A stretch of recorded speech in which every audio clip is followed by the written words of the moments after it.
हरिओम स्वामी जी। हरिओम। सो हमारे माता पिता दादा दादी ट्रेडिशन को कैरी करते आए हैं और जो रिचुअल्स के फॉर्म में हमें दिखता है, कई रिचुअल्स वो लोग करते हैं जिसका लॉजिक शायद आज के युवा को समझ में नहीं आता है। तो कभी भी मैं अपने दोस्तों से जब बात करता हूँ, रिचुअल्स की बात उठते ही उनके मुंह बन जाता है कि ये सब हमें नहीं करना। हमारा तो सौभाग्य है कि हम इस कल्चरल स्पेस में हैं, तो हम समझ जाते हैं कि इसके पीछे ज़रूर कोई गहरा रीज़न है जो हम कर रहे हैं, बट उनके पास ना समय नहीं समझने के लिए। सो आज समय मिला है, आपके साथ सौभाग्य मिला है बैठ के बात करने का। और जब से ये सनातन वेव चली है, उसके कई साल पहले से आप लगे हैं युवाओं को एजुकेट करने में, समझाने में, कल्चर के बारे में। आज प्रयास ये होगा कि आपसे हम जान सकें कुछ ऐसे इम्पॉर्टेंट रिचुअल्स के पीछे क्या साइंटिफिक लॉजिक है जो आज के कॉरपोरेट वाले यूथ भी समझ सके, उससे कनेक्ट कर सकें। तो और यहाँ पे हमने जो 3 दिन में देखा विभूति में, उसी से रिलेटेड कुछ प्रश्न हैं। आज सुबह हम दोनों गए थे प्रणव गणेश मंदिर, तो वहाँ पे गणेश जी के सामने एक रिचुअल है कि सब जाकर उठक बैठक करते हैं, वो भी कान को ऐसे पकड़ के। तो ये क्या है, क्यों है, कैसे क्यों कर रहे हैं, ये इससे हम शुरू कर सकते हैं। स्वाभाविक है कि जब यूथ को ऐसा लगता है कि ये जो रिचुअल्स है वो सुपरस्टिशियस है या इसके पीछे कोई साइंटिफिक रीज़न नहीं है और इसका हमें कोई लाभ नहीं होगा, या कई लोग अंधविश्वास करते हैं और उसको दूसरे लोग एक्सप्लॉइट करते हैं, तो साइंटिफिक रीजनिंग जब हम बता सकते हैं तो हो सकता है कि उनको एक इंस्पिरेशन मिले कि इसके पीछे का लॉजिक क्या है। तो जैसे आपने पूछा, गणपति भगवान के सामने हम ये क्यों करते हैं, उठक बैठक क्यों करते हैं, तो गणपति कौन है? बुद्धि के देवता हैं। और हम देखते हैं कि साइंटिफिकली आज लोग समझते हैं कि हमारा जो ब्रेन है उसमें 2 भाग होते हैं अलग अलग स्पेसिफिक, जो हम कहते हैं लेफ्ट ब्रेन और राइट ब्रेन। एक होता है क्रिएटिविटी और एक होता है रैशनैलिटी के लिए, और सफलता के लिए हमें दोनों को इंटीग्रेट करना होता है। Some people are right brain oriented, तो बहुत ही लॉजिकल तार्किक होते हैं। कोई लेफ्ट ब्रेन ओरिएंटेड होता है, एकदम क्रिएटिव, इंट्यूटिव। अब दोनों का मिश्रण बहुत आवश्यक है, तो इसलिए इसको एक अच्छे से रिचुअल के फॉर्म में लगा दिया, क्योंकि रिचुअल का अर्थ एक क्या होता है कि एक प्रेडिक्टेबल स्ट्रक्चर होता है कि अच्छा गणेश जी के हम सामने गए, ये हमको करना है। अगर हम मान लीजिए विष्णु भगवान के सामने जाते हैं तो वहाँ जाकर दंडवत नमस्कार करते हैं और फिर वहाँ पर एक विष्णु भगवान का मुकुट होता है, वो लोग वो जो पुजारी होते हैं वो आशीर्वाद देते हैं उसके द्वारा। शिव जी के सामने जाते हैं तो फिर अभिषेक करते हैं। तो एक प्रेडिक्टेबल स्ट्रक्चर जब आ जाता है तो न्यूरोलॉजिकली भी कहा जाता है कि जो ब्रेन है वो काम होने लगता है, क्योंकि ओवर थिंकिंग नहीं करनी पड़ती कि अब मैं क्या करूं, क्या करना चाहिए, कितने ऑप्शंस हैं, उसमें से मैं क्या करूंगा, दूसरे लोग क्या कर रहे हैं, ये सब विचार नहीं आते। तो गणेश जी के सामने का जो रिचुअल है वो स्पेसिफिक प्रेडिक्टेबल रिचुअल क्या है कि हम जाकर ये करेंगे। और ऐसे भी कर सकते हैं, लेकिन हम ऐसे ही क्यों करते हैं? जो हमारा लेफ्ट ईयर लोब होता है उसको हम राइट हैंड से खींचते हैं और राइट ईयर लोब को लेफ्ट हैंड से खींचते हैं, और फिर हम आजकल जो कहते हैं स्क्वाट करते हैं। तो जब ये किया जाता है, इसका संकेत क्या है कि लेफ्ट ईयर लोब को जब हम खींचते हैं तो राइट ब्रेन एक्टिवेट होता है, और राइट ईयर लोब को खींचने से लेफ्ट ब्रेन एक्टिवेट होता है, और दोनों को एक साथ करने से दोनों एक्टिवेट होते हैं और उनमें एक सिंक्रोनाइजेशन होता है। आजकल लोग इसको सुपर ब्रेन योगा कहने लगे हैं। योग का अर्थ ही होता है जोड़ना।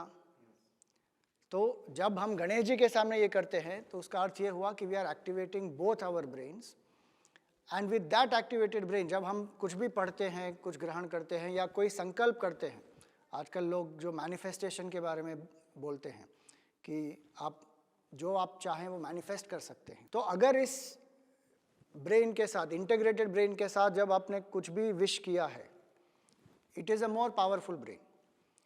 तो एक रिचुअल ये है, और दूसरा फिर हम स्क्वाटिंग करते हैं।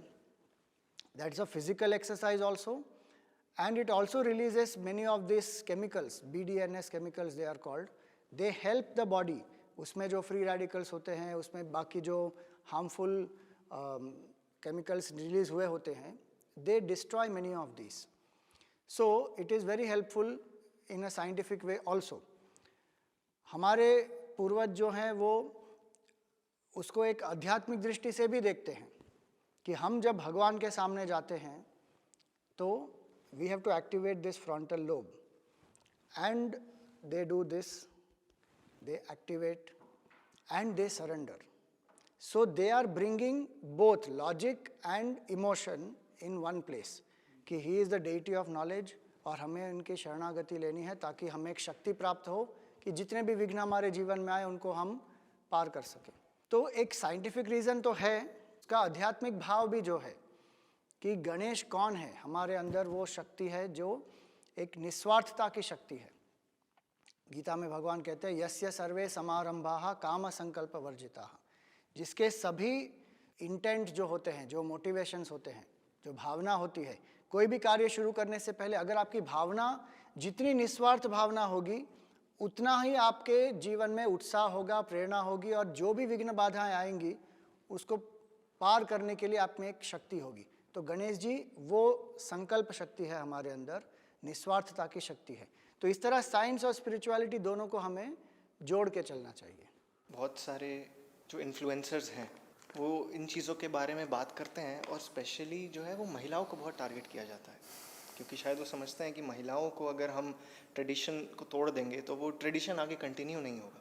महिलाओं को बहुत टारगेट किया जाता है. जैसे करवा चौथ की बात करें या कन्यादान की बात करें, इन सब्जेक्ट्स को बहुत सेंसिटिव हैं, समझते नहीं हैं लोग और उसको as a sign of patriarchy, as a symbol of patriarchy present करके ब्रेन वॉश करने की कोशिश की जाती है. और आज सुबह बता भी रहे थे कि इसका ये बहुत डिस्टॉर्टेड वर्जन्स हैं जो हम देख रहे हैं, समझ रहे हैं.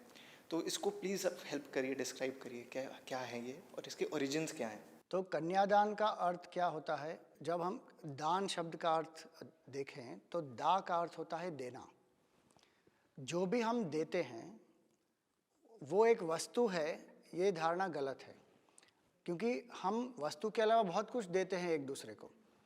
जैसे अभी हम क्या कर रहे हैं, एक दूसरे से सीख रहे हैं. सो ज्ञान दान हो रहा है, प्रेम दान, समय दान, श्रम दान, अभय दान, बहुत सारे अलग अलग प्रकार के दान होते हैं. उसका अर्थ होता है देना. इसी तरह जब कन्या दान कहते हैं, इसका अर्थ ये नहीं होता कि कन्या कोई वस्तु है. कन्यादान का अर्थ होता है कि एक गोत्र से दूसरे गोत्र में कन्या का प्रवेश होता है. क्योंकि हमारे शास्त्रों में तो लिखा है कि सगोत्र जो विवाह है वो नहीं होना चाहिए, क्योंकि आज लोग समझते हैं कि जीन पूल डाइवर्सिटी बहुत आवश्यक है. अगर फैमिली के अंदर अंदर ही विवाह होने लगे तो न केवल जीन पूल डाइवर्सिटी कम हो जाएगी, और जीन पूल डाइवर्सिटी कम होने से क्या होगा, उस स्पीशी का नाश होते जाएगा. अब हाँ, और बाकी ये सब चैलेंजेस भी होंगे कि डाउन सिंड्रोम, ऑटिज्म, ये सब चैलेंजेस भी आ सकती हैं क्योंकि genetic mutations in the same family create difficulties. So इसीलिए उन्होंने क्या कहा कि एक ही गोत्र में विवाह नहीं होना चाहिए. तो एक गोत्र से दूसरे गोत्र में जब कन्या प्रवेश करती है तो उसको कहते हैं कन्यादान, कि कन्या के माता पिता ने कन्या को एक दूसरे गोत्र में दूसरे व्यक्ति के साथ जिसका विवाह हुआ है वहाँ पर भेजा है और उस परिवार का जो वंश है वो आगे बढ़ाएंगे.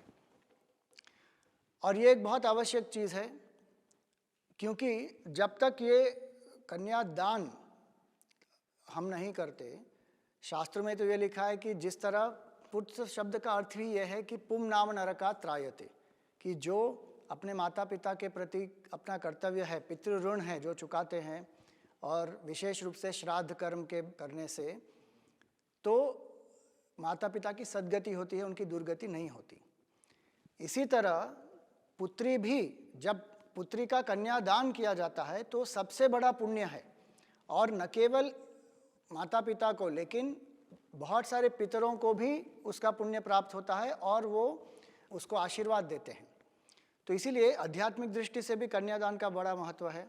एक इमोशनल दृष्टि से भी हम देखें तो आसान नहीं होता कि जिसको आपने इतने प्रेम से, जिसका लालन पालन किया है, आप उसको किसी और के घर भेज रहे हैं और अब उसको वहाँ पर रहकर एडजस्टमेंट करना है, सबको अपनाना है और उनका वंश आगे बढ़ाना है, और दोनों परिवारों के बीच में एक हार्मनी मेंटेन करनी है.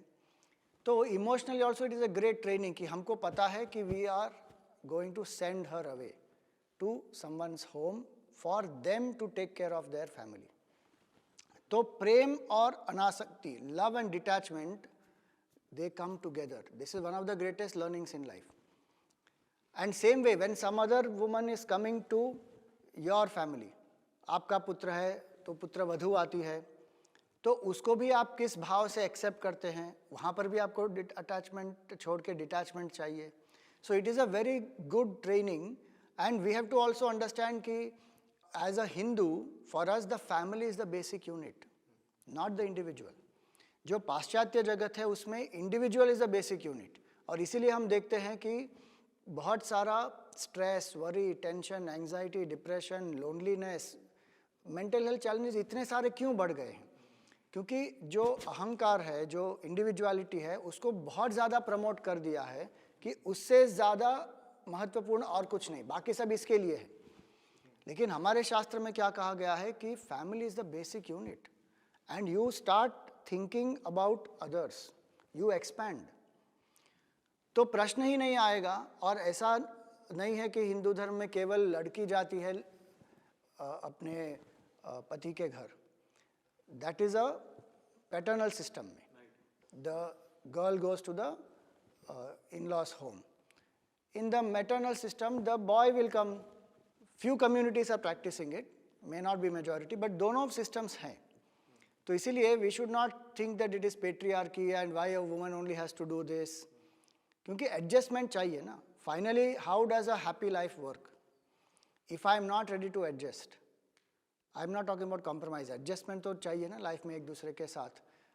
जितना व्यक्ति एडजस्ट करने को तैयार है, उतना सपोर्ट सिस्टम भी अच्छा है उसके लिए भी.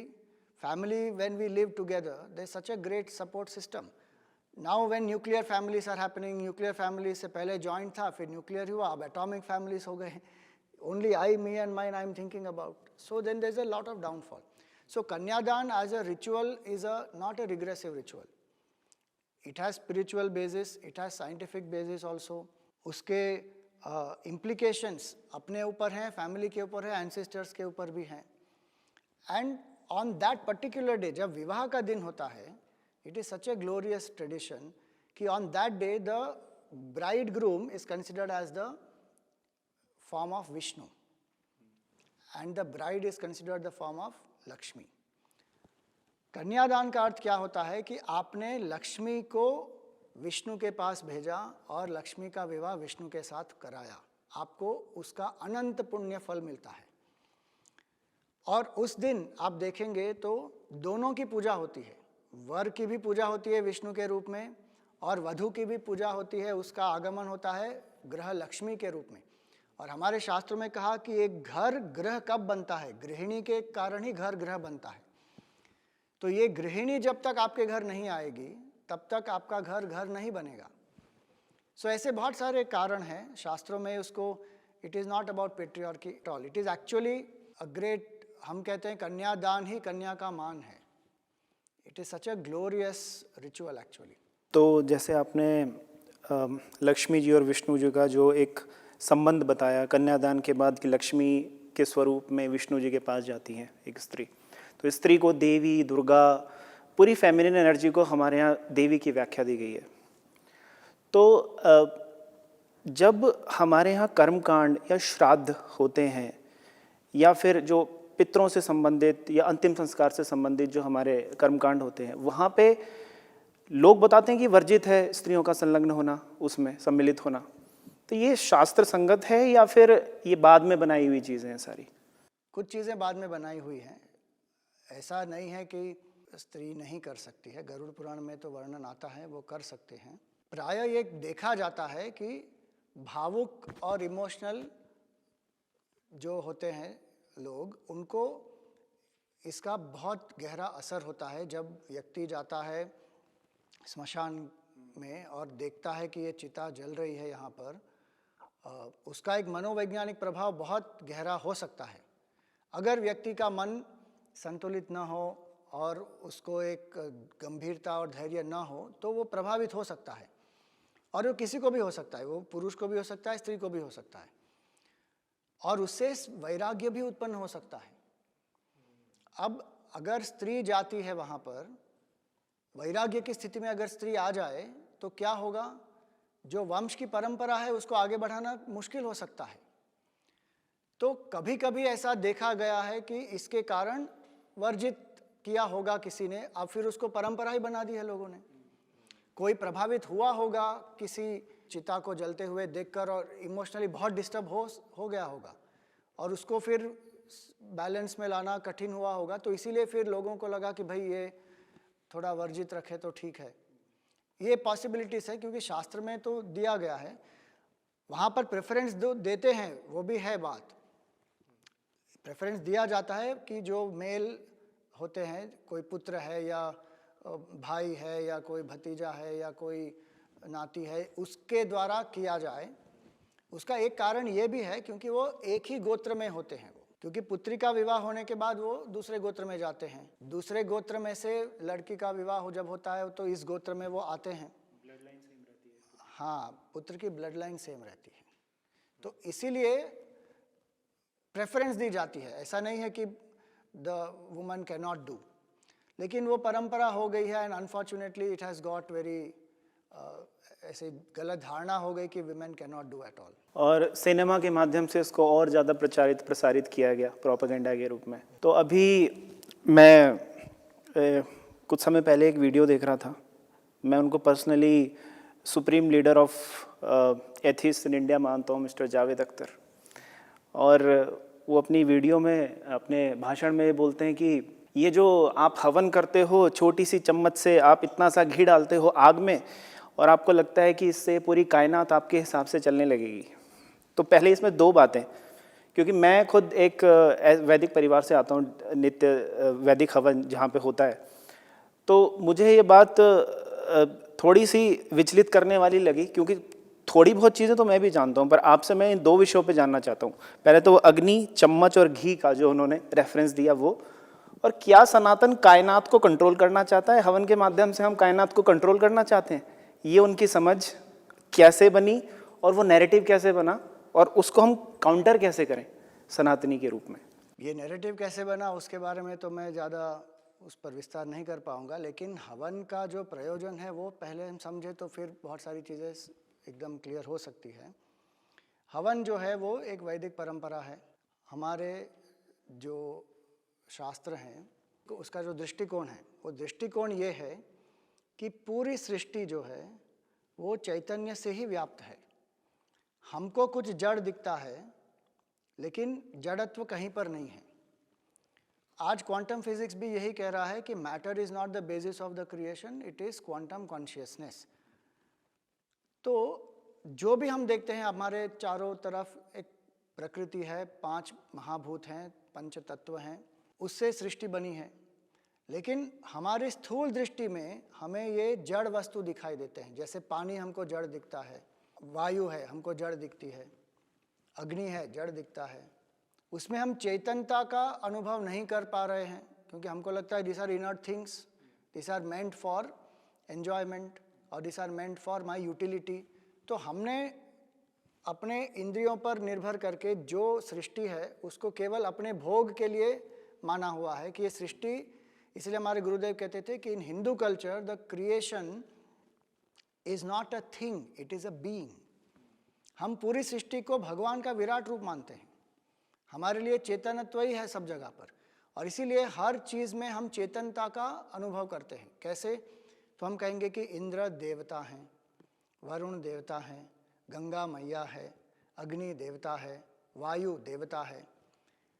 इसका अर्थ क्या होता है कि एक चेतन तत्व अलग अलग रूपों में व्यक्त हो रहे हैं, और पूरी सृष्टि का ध्यान रखने के लिए इन देवताओं का निर्माण किया गया है। जैसे प्रधानमंत्री एक होते हैं, लेकिन पूरा जो हायरार्की होती है, पूरी एमपीस हैं, फिर एमएलएस हैं, फिर ब्यूरोक्रेसी है, फिर म्यूनसिपल कॉरपोरेशंस हैं, और इतने सारे लोग चाहिए एक देश को चलाने के लिए। पूरी सृष्टि को चलाने के लिए जो फिनोमिनल फोर्सेस हैं, गुरुदेव हमारे कहते थे कि देव का अर्थ होता है टू इल्यूमिन, देव का अर्थ होता है टू इल्यूमिन। तो ये देव कौन है? They are the phenomenal forces which illumine things for us. अगर अग्नि ना हो तो हमारे शरीर में डाइजेशन नहीं हो पाएगा, आँख प्रकाश के बिना देख नहीं पाएगी, वायु ना हो तो हम जीवित ही नहीं रहेंगे, पानी चाहिए, सब कुछ चाहिए हमें। तो हमको ये जड़ लगता है, इसीलिए we have a consumerist mindset कि हमें we have to exploit the world, this is for us to enjoy. और आज हम देख रहे हैं उसकी वजह से क्या हो रहा है, इकोलॉजिकल चैलेंजेस हैं, एनवायरमेंटल पोल्यूशन हमने इतना कर दिया, ग्लोबल वार्मिंग शुरू हो गया।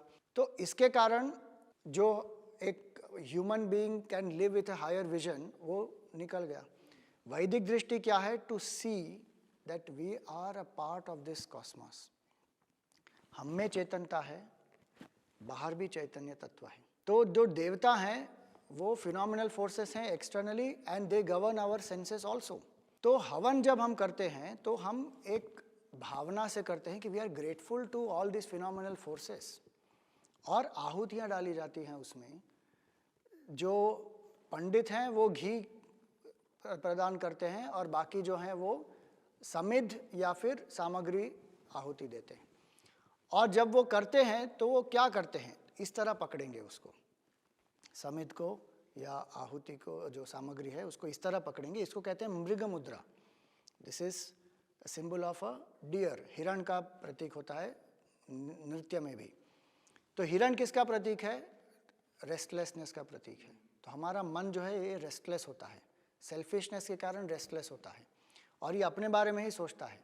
तो इस मन को हम ये कहते हैं कि तुम्हारा अस्तित्व किसकी वजह से है, पूरी सृष्टि, the whole cosmos has to function for you to be alive, live in gratitude. So सामग्री उठाओ, इसको ऐसे करके अपने हाथ अपने हृदय के पास लाओ कि you feel grateful in your heart कि you are all the phenomenal forces who are doing such great work because of which I am alive, और मैं आपके लिए ये आहुति अर्पण कर रहा हूँ। तो जब हवन किया जाता है तो हम क्या कहते हैं, इंद्राय स्वाहा इदम न मम, ये इंद्र के लिए है, ये मेरे लिए नहीं है। प्रजापतये स्वाहा इदम न मम, ये प्रजापति के लिए है, मेरे लिए नहीं है। तो अग्निहोत्र जब किया जाता है, दैट्स अ वैदिक रिचुअल प्रॉपर, सुबह और शाम 2 बार किया जाता है। तो ये करने से we are expressing gratitude to the phenomenal forces. और गीता में भगवान ये भी कहते हैं कि आप देवताओं को आहुतियाँ दो और देवता आपको अनुग्रहित करेंगे, आपकी जो भी इच्छा है। तो आप सकाम भाव से भी कर सकते हैं या निष्काम भाव से भी कर सकते हैं। तो it is a beautiful ritual to bring the human and the divine together. एक बात। दूसरी बात, जब हम ये करते हैं regularly, so we are also completely relaxing our body, क्योंकि हवन के जो मंत्र हैं उसमें प्राणायाम किया जाता है, मंत्र का उच्चार होता है, मंत्र के वाइब्रेशंस होते हैं। आप देखेंगे बहुत सारा रिसर्च किया गया है कि जब मंत्र चैंटिंग किया जाता है तो आता है ना, इलेक्ट्रोड्स लगाते हैं and they check the EEG। तो जब मंत्र का उच्चार किया जाता है, so the brain comes into an alpha state, और उस अल्फा स्टेट में आप जो भी ब्रेन को कहेंगे, you can mould your brain. तो आपके जो डीप थॉट पैटर्न्स हैं, जहाँ पर कोई इनसिक्योरिटी है, फियर है, पेन है, सॉरो है, उसको आप बदल सकते हैं उस स्थिति में। जब आपको ये अनुभव हो कि भगवान मेरे साथ हैं, मैं ये भगवान के लिए समर्पित कर रहा हूँ, भगवान की कृपा मेरे साथ है। एनवायरमेंटली ऑल्सो, वो एक NBRI का स्टडी है, लखनऊ, NBRI लखनऊ ने 2006 या 9, I don't remember the year, उसमें पहला स्टडी किया था। उसके बाद एक फॉलोअप स्टडी भी हुआ 2021 या 22 में, और उन्होंने क्या पाया कि जब हवन किया जाता है तो जो सामग्री प्रदान की जाती है और जो स्पेसिफिक वुड, जैसे आम का पेड़ है, अशोक वृक्ष है, ऐसे अलग अलग जो वृक्ष है उसके जो लकड़ियाँ जलाई जाती हैं, फिर उसमें हवन की सामग्री की आहुति दी जाती है, नीम का पेड़ है, अलग अलग जैसे पेड़ है, उसके आहुतियाँ जब दी जाती हैं उसमें the herbal mixture that is offered, और उसमें से जो फायर के कारण जो फिर स्मोक निकलता है, in just 1 hour they have seen 94% reduction in microbial activity in that area. So how many microbes they get just destroyed? Plus it creates positive vibrations. अब इसके बहुत सारे इफेक्ट होते हैं बॉडी पर, इम्यूनिटी पर, मन के ऊपर। जो लोग रेगुलरली हवन करते हैं It is a beautiful ritual to experience what they call nowadays dose of happiness. Dose का मतलब क्या है? डोपामिन, ऑक्सीटोसिन, सेरोटोनिन, एंडोर्फिन, ये सब हार्मोन्स रिलीज होते हैं and you feel happy. Not only in Havan, you do a simple Gayatri mantra chanting, अर्घ्य प्रदान आप करो, meditation करो. So many of these rituals, they are meant for you to live a happy life, purposeful life. They are meant for you to align with the universe. They are meant to express gratitude. So ऐसा नहीं है कि हम universe को control करना चाहते हैं. हम यूनिवर्स को भगवान के रूप में देखते हैं, उसकी पूजा करते हैं. So we see the universe as a living being, not a thing to be used. जो मुझे समझ में आया कि जितने भी हम रिचुअल्स कर रहे हैं वो अपने माइंड को उस स्टेट में ले जाने के लिए और अट्यून करने के लिए कर रहे हैं ताकि हम परसीव कर पाएं कि we are this cosmic being और हम सिर्फ अपने अहम और सेल्फिश नेचर में ना रहें so that we can experience that dose of happiness. Correct, and it helps me to realize my infinite potential. तो instead of controlling anything, we are trying to let go. एक बहुत सुंदर चीज़ होती है हवन में. आजकल लोग क्या करते हैं कि साइकोलॉजिकली एक प्रोसेस है, उसको कहते हैं कथारसिस. कथारसिस का अर्थ क्या होता है कि आपको अगर कोई ट्रॉमा है तो आप उसको लिखिए. You feel the whole thing and you write write write write write and then you burn it. You fully burn it and your mind will see that कि this is burned. That is a psychological impact on the mind कि now I have let go of the trauma and it is burnt. Immediately sometimes it doesn't do anything quickly in a perceptible way. After some time again one feels the trauma. लेकिन जब ये बार बार किया जाता है, that person really is able to let go because it has a lot of psychological impact. आप research करके देखना, when they use this phenomenon in psychology, the therapists they will tell this. तो हवन में भी हम यही करते हैं. If one wants to do that, one can happily do that even in the हवन. जब हम हवन करते हैं तो we tell everybody कि after you finish doing the offerings, आप एक नेगेटिविटी लिखो जो आपको त्यागनी है और आप उसको डाल दो और संकल्प लो कि ये मैंने छोड़ दिया. और जो अल्फा स्टेट में आप आकर वो संकल्प लोगे, it will have a big impact on your life. कि you will have the feeling कि now this is over, this is past, now I will look ahead. So इसका psychological impact है, scientific impact है, bodily immunity है, environmental benefits हैं, बहुत सारा होता है हवन से. लेकिन लोग उसको केवल एक रिचुअलिज्म के हिसाब से डिसमिस कर देते हैं. तो एक और रिचुअल जो आज सेशन के एंड में भी हम कर रहे थे, वो राम नाम सब जप रहे थे. तो ये जप का क्या सिग्निफिकेंस है? ये समझ में तो ये आता है कि it is a concentration activity sort of, कि आपका मन एकाग्र हो. लेकिन इसमें फिर ये माला का क्या रोल है? और राम नाम या ओम नमः शिवाय, कोई एक अगर हम ईश्वर का नाम लेके कर रहे हैं तो उसका क्या रोल है? तो जप एक बहुत सुगम साधन है लेकिन बहुत ही शक्तिशाली साधन है. भगवान गीता में 10वें अध्याय में कहते हैं कि यज्ञानाम जप यज्ञोस्मि. सभी यज्ञों में मैं जप यज्ञ हूँ. क्यों? क्योंकि जप करने में मुझे केवल भगवान का नाम चाहिए. मुझे सामग्री की आवश्यकता नहीं है. माला का प्रयोग करना हो तो करें, अच्छी बात है, लेकिन माला की भी आवश्यकता नहीं होती है. केवल भगवान का नाम लेना है और एकाग्रता तो होती है, कंसंट्रेशन तो अवश्य होता है, लेकिन उसके साथ चित्त शुद्धि जुड़ जाती है क्योंकि भगवान का नाम हम ले रहे हैं. उससे पावन और शुद्ध और कुछ नहीं है. साइकोलॉजी में हम क्या कहते हैं कि you become what you think. तो जिसका हम नाम लेते हैं, जैसे ओम नमः शिवाय, तो शिव जी कौन है? शिव जी सत्य है, शिव जी आनंद स्वरूप हैं, शिव जी चैतन्य स्वरूप आत्मा हैं, जो हम कहते हैं शिवोहम शिवोहम शिवोहम. तो मैं जीव नहीं हूँ, मैं ब्रह्म हूँ, मैं शिव हूँ, ये भाव व्यक्ति में होता है. तो जिसका हम ध्यान करते हैं वही हम बन जाते हैं. ये आज का साइकोलॉजिकल लॉ है कि what you think so you, as you think so you become.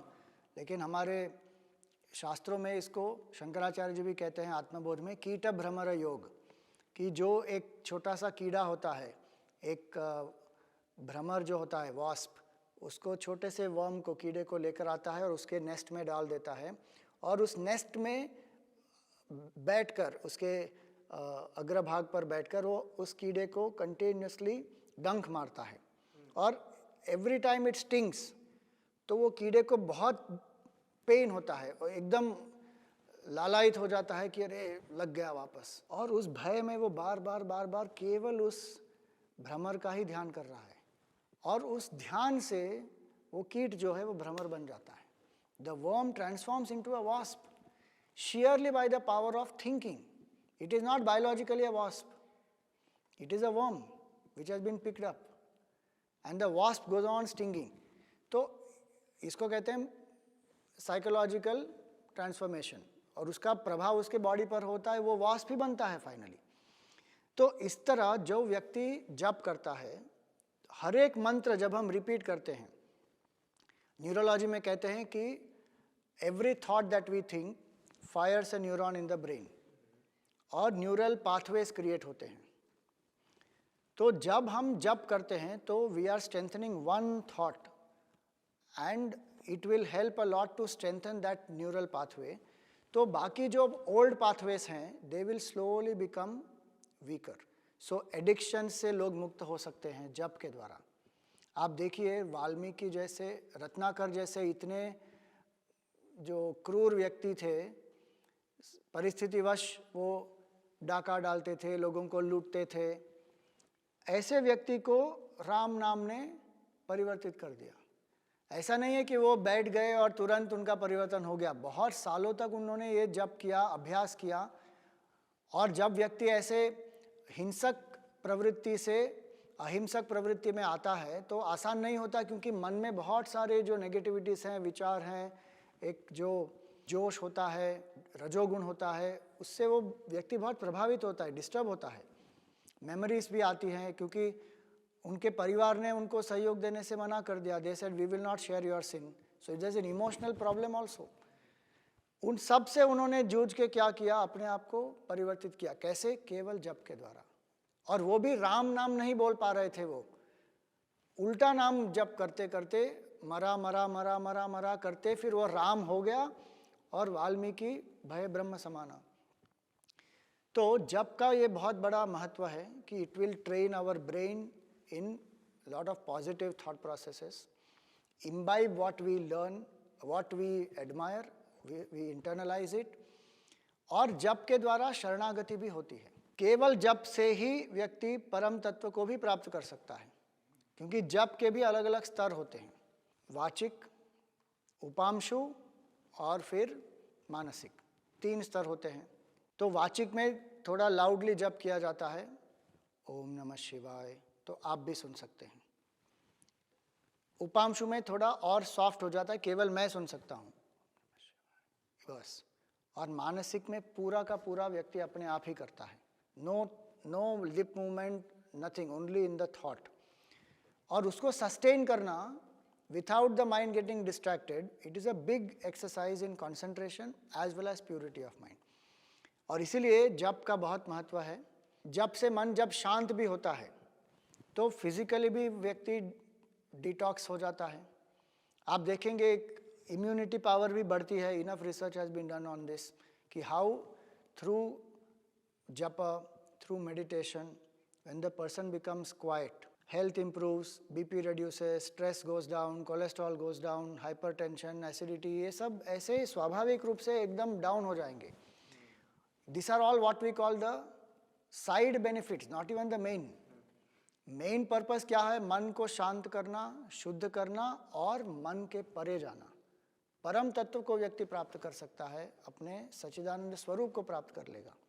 तो जप की ये बहुत महिमा है। और कलयुग में तो केवल जप मुख्य साधन है, कलयुग केवल नाम आधारा। तो इसीलिए जप साधना सिंपलेस्ट है। और इसमें वैदिक जो, जैसे आपने 2 उदाहरण दिए, ओम नमः शिवाय और राम। तो ओम नमः शिवाय, ओम स्वयं में सबसे बड़ा शक्तिशाली मंत्र है। नमः शिवाय या ओम नमः शिवाय दोनों भी मंत्र हैं, और वो वैदिक मंत्र हैं। वैदिक मंत्रों की एक पद्धति होती है जिससे उसका उच्चार किया जाता है। उसमें स्वर होते हैं, उदात्त, अनुदात्त और स्वरित, ये बेसिक 3 स्वर होते हैं। तो जैसे ओम नमः शिवाय जगह अगर हम कहें ओम नमः शिवाय, ये उसका प्रोनाउंसिएशन है। तो न स्वरित होगा, म ऊपर जाएगा, शी नीचे आएगा, व स्वरित होगा और य ऊपर जाएगा। तो ये यजुर्वेद में आता है, रुद्रम जो हम कहते हैं या नमकम भी कहते हैं उसको, उसमें ये नमः शिवाय मंत्र आता है।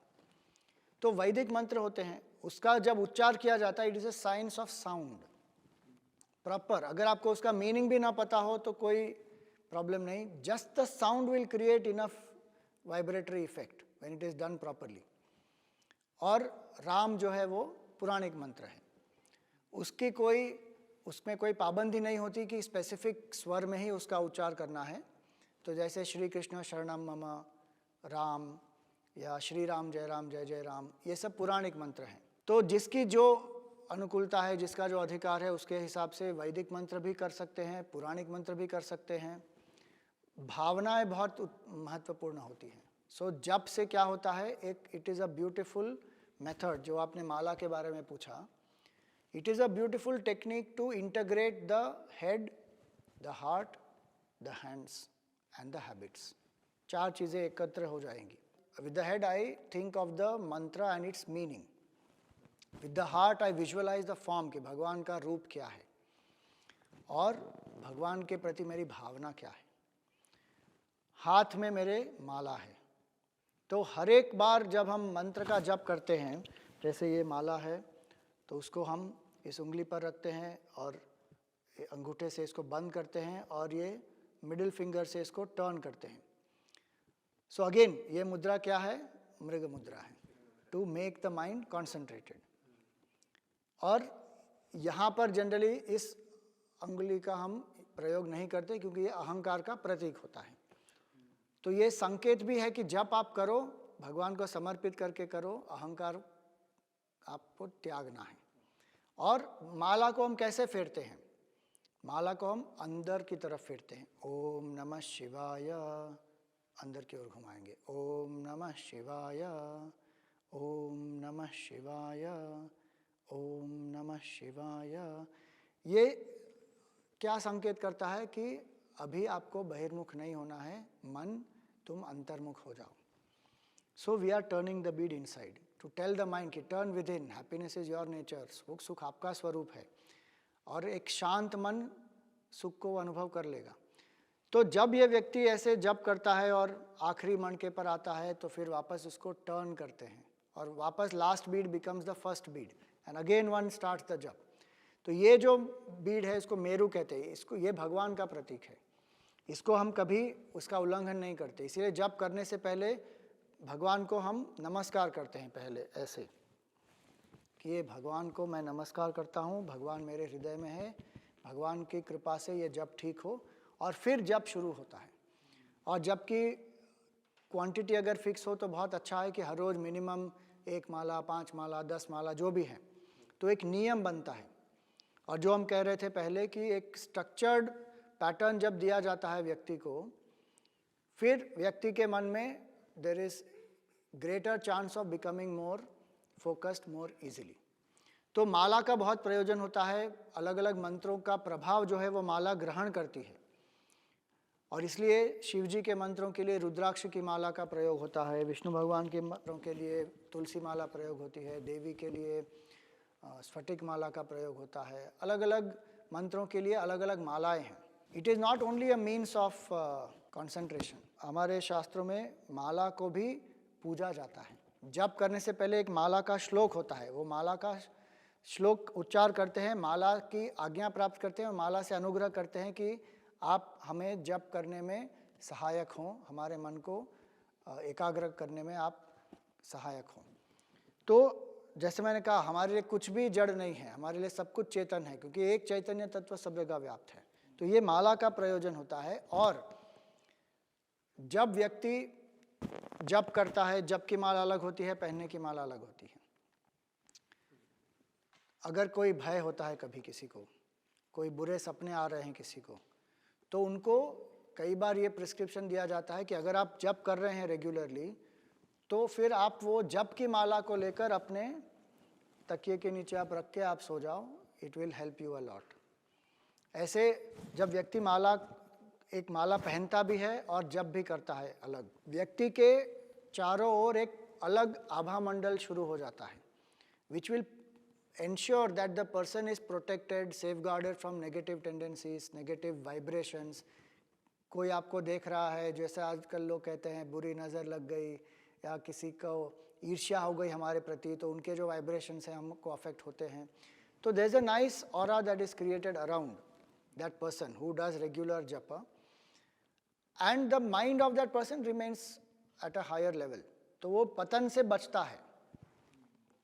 इसीलिए जप का मीनिंग क्या है? जकारो जन्म विच्छेदः पकारो पापनाशकः तस्मात् जप इति प्रोक्त जन्म पाप विनाशकः.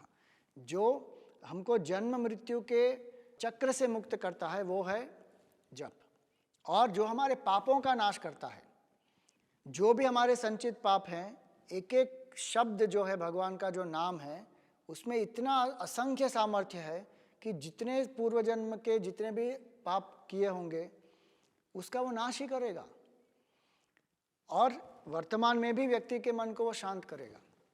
इसीलिए जप की बहुत महिमा है. और आप देखिए हनुमान जी तो हमेशा राम नाम का ही जप करते हैं. प्रभु मुद्रिका मेले मुख माही जलधि लांघि गए अचरज नाही. तो वो मुद्रिका का अर्थ क्या है? ये भगवान का नाम है जो हमेशा उनके जिह्वा पर रहता है. आपने जो वास्प वाली स्टोरी बताई थी, ये पूरी जो थ्योरी बताई थी, एक क्वांटम कोरिलेशन मेरी समझ में आ रहा है. तो कॉन्टेक्स्ट है वो कितना सही है? जब वास्प को लगातार वो डंक मारता है और वो उस पीड़ा से मुक्त होना चाहता है, तो वो छटपटाता है, वो चाहता है कि मैं इस पीड़ा से मुक्त हो जाऊं, और उस व्याकुलता में वो उसके पंख निकल आते हैं, उड़ जाता है. अब एक वो जो जीव है जिसके पास वो स्वतंत्र विचार की क्षमता नहीं है, यानी फ्री विल नहीं है, वो एक लीनियर सोच में है, उस पीड़ा से मुक्त होना चाहता है. और जो वेदांतिक दृष्टिकोण है, क्वांटम में जो ऑब्जर्वर का जो डबल स्प्लिट एक्सपेरिमेंट जो है वो फेमस, तो वो उसकी मैनिफेस्टेशन, यानी प्रकृति में तो उस वास्प की मैनिफेस्टेशन भी एक रियलिटी में बदल रही है. तो मनुष्य के पास, क्योंकि वो इतने ज़्यादा पीड़ाओं से ग्रसित है, इतनी सारी समस्याएं उसको, तो जाप जो है वो उसको एक लीनियर फोकस में लाने के लिए है, ताकि वो मल्टीपल मैनिफेस्टेशन जो है उसकी वो केंद्रित हो जाए और फोकस हो जाए, और वो एक चीज़ में एक लीनियर पोजीशन में आ जाए. कह सकते हैं, अवश्य हो ही रहा है. और जो नकारात्मक विचार है वो सब छूट जाते हैं, एक पे ही फोकस होता है, बाकी सब आइडेंटिटी भी छूट जाती है उस समय. So it definitely is helpful. तो ईश्वर ने ये तो सबको प्रदत्त किया है, ये पूरा जो मैनिफेस्टेशन का और ऑब्जर्वर वाला, ये तो सब पे लागू होता है फिर तो. एक्चुअली आप देखें, जब बहुत सारे ट्रेडिशंस में है, केवल सनातन में नहीं है. जैन जो साधक होते हैं वो भी नवकार मंत्र का जप करते हैं. सिख जो साधक होते हैं उनमें एक ओंकार होता है, बाकी अन्य भी हैं. बुद्धिज़्म में ओम मणि पद में हुम होता है, क्रिश्चियनिटी में हेल मेरी होता है. तो ऐसे अलग अलग ट्रेडिशंस में जप तो हमेशा दिया गया है. It is a very time tested technique. बहुत सारे लोग जो हैं आज साथ मिलकर जप करते हैं. सामूहिक जप का भी एक अलग प्रभाव होता है. नमो रेंगे क्यू का जो मंत्र है उससे लोग बैठ के सामूहिक रूप से जप करते हैं. तो अगर 15-20 लोग बैठे हुए हैं तो किसी एक व्यक्ति के संकल्प की पूर्ति के लिए वो सब मिलकर जप करते हैं, और जब वो मंत्र के प्रभाव से उनकी इच्छा पूर्ण होती है तो वो देखते हैं कि किस तरह सामूहिक रूप से जब किया गया है तो इसका क्या असर हुआ. तो ये तो अभी ट्रेंड चला हुआ है, लेकिन हमारे शास्त्रों में तो सामूहिक रूप से जप तो बहुत प्राचीन समय से चले आ रहा है. जो सामूहिक साधनाएं होती हैं, हनुमान चालीसा का पाठ भी होता है, या मंत्र के जप होते हैं, बड़े बड़े यज्ञ होते हैं, और उसमें लोग पूरस चरण भी करते हैं साथ में मिलकर. तो बहुत सारे ऐसे प्रयोग हैं कि it has individual benefit, it has a communal group impact also. समय सीमा हमारे पास कम है, तो मेरे पास प्रश्न है. This is an endless conversation. इतनी सारी चीज़ें, इतने सारे सिंबॉलिज्म और रिचुअल्स हैं, तो ये सब समझने के लिए कोई सोर्स अगर आप बताना चाहें युवाओं को कि वो जल्दी से लॉजिकली इन चीज़ों को समझ सकें, तो वो कैसे एक्सेस करें?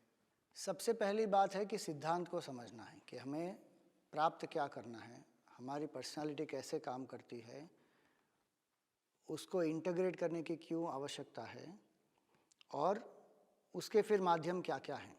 तो सिद्धांत को समझने के लिए पहले फंडामेंटल बुक्स पढ़नी पड़ेंगी. जैसे मैं हमेशा कहता हूँ कि ये 3 किताबें हमें पढ़नी चाहिए। पहली है भज गोविंदम शंकराचार्य जी की, दूसरी है तत्वबोध और तीसरी है साधना पंचकम। ये 3 पहले जब व्यक्ति पढ़ता है तो एक अच्छा फाउंडेशन हो जाएगा। उसके बाद जो साधनाएं हमको करनी है उसके लिए शास्त्र में जब हम पढ़ेंगे तो अलग अलग साधनाओं के लिए अलग अलग पोर्शंस को हमको रेफ़र करना पड़ेगा। कोई एक किताब जिसमें ये सभी साधनाएं हों, स्वामी शिवानंद जी ने लिखी है, डिवाइन लाइफ सोसाइटी के स्वामी शिवानंद जी, उनकी किताब ही है साधना। उसमें अलग अलग प्रकार की साधनाओं का बहुत सारा वर्णन दिया गया है और उसका जो स्पिरिचुअल बेसिस है वो भी दिया गया है। कुछ जगह पे उसकी साइंटिफिक चीज़ें बताई गई हैं, लेकिन ज़्यादा तो फिर आजकल रिसर्च और करना पड़ेगा और कई लोग ने लाए होंगे, प्रकाशित किए होंगे ऐसी किताबें भी जिसमें साइंटिफिक बेसिस दिया हुआ है। लेकिन Sadhana is a very nice book. और एक गीता प्रेस की बुक है साधना अंक। सो ये दो किताबें जो हैं वो गीता प्रेस की एक और डिवाइन लाइफ सोसाइटी की एक, ये बहुत उपयोगी हैं टू नो अबाउट द साधनास। उसका शास्त्र का जो आधार है वो क्या है, कैसे करनी चाहिए ये साधनाएं, और प्रैक्टिकल प्रोसेस क्या है, वो सब उसमें बताया गया है।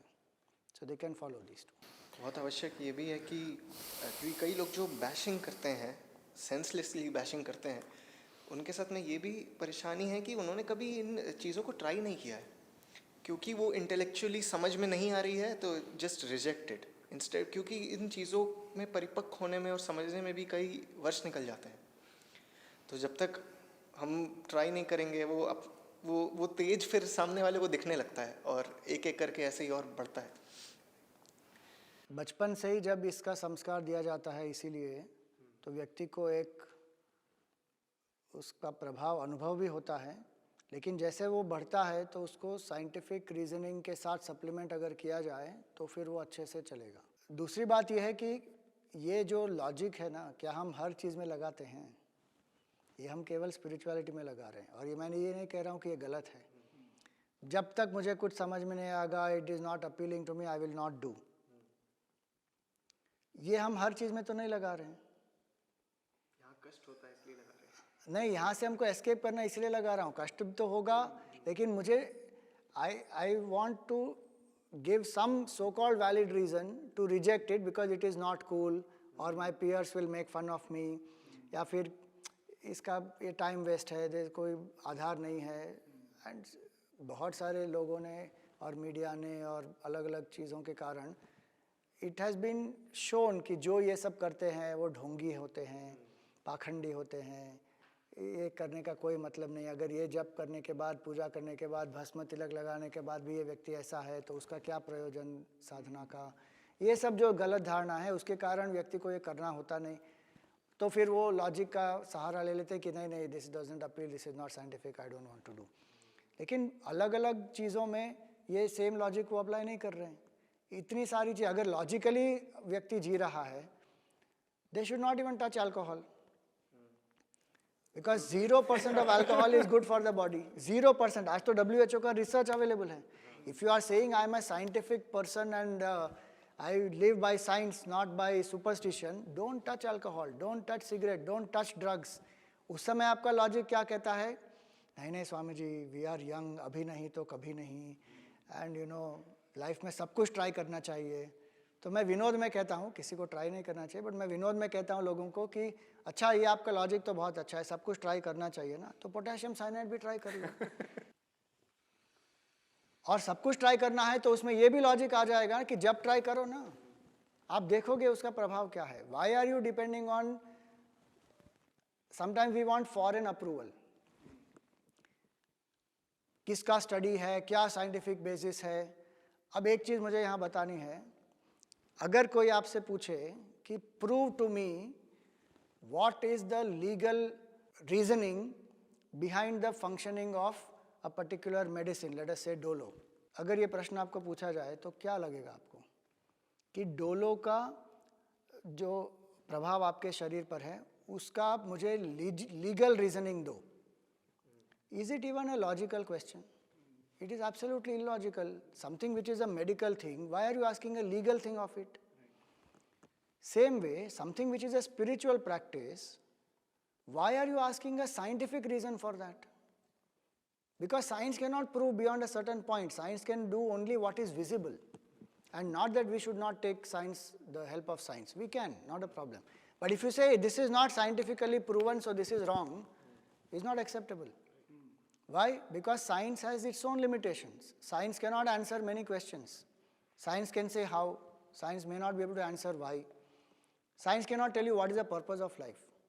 For that you will have to come into spirituality, Adhyatma Shastra, psychology, think about it.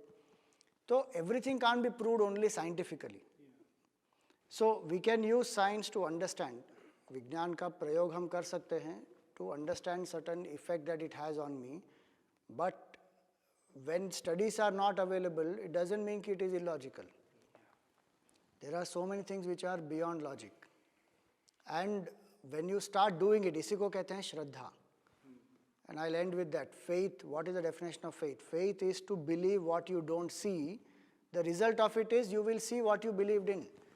शास्त्र के आधार पर उसमें तर्क होता है. It's not that scripture says something which is illogical. उसमें तर्क होता है.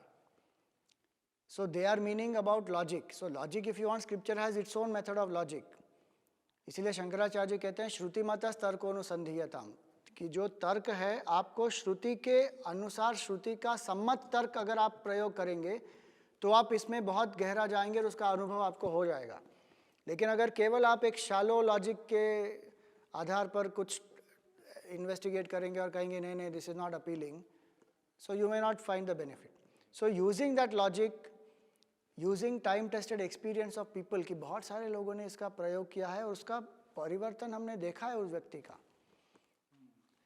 सो श्रुति, युक्ति और अनुभूति, this are the three things given in our scriptures, कि इसके आधार पर अगर कुछ सत्य प्रमाणित होता है then that has to be accepted as true. कि वेदों में क्या कहा इसके बारे में, उसका तर्क क्या है, लॉजिकल रीजनिंग क्या है उसका, और अनुभूति उसकी किसको हुई, क्या परिवर्तन हुआ उनमें, then that has to be accepted. Logic usually लोग अटैक और डिफेंड के लिए यूज़ करते हैं. उत्थान होना, क्योंकि साइंस भी करंट फंडामेंटल्स जो उसकी बाउंड्रीज बन गई हैं उसी को स्ट्रेच करती है. तो जैसे ही ये क्वेश्चंस काफ़ी कन्वर्सेशंस में आता है तो मुझे एक सिंपल सा लॉजिक समझ में आता है कि जब आप मैथ की कोई इक्वेशन सॉल्व करते थे तो लेट एक्स करके आप उसकी वैल्यू निकालते थे ना, तो कुछ चीज़ जान के मानी जाती है, कुछ चीज़ मान के जानी जाती है. तो आई वुड अप्रिशिएट जो लोग देख रहे हैं they should also follow Swami Swatmanand ji. Is very active on social media and वहाँ पे वो फेस्टिवल्स के समय और जो भी रिचुअल्स हैं उनके बारे में समझाते हैं, बताते रहते हैं. So I would appreciate if everyone can follow him on social media. Will put it in the bottom. Follow us also on the Global Chinmay Mission page.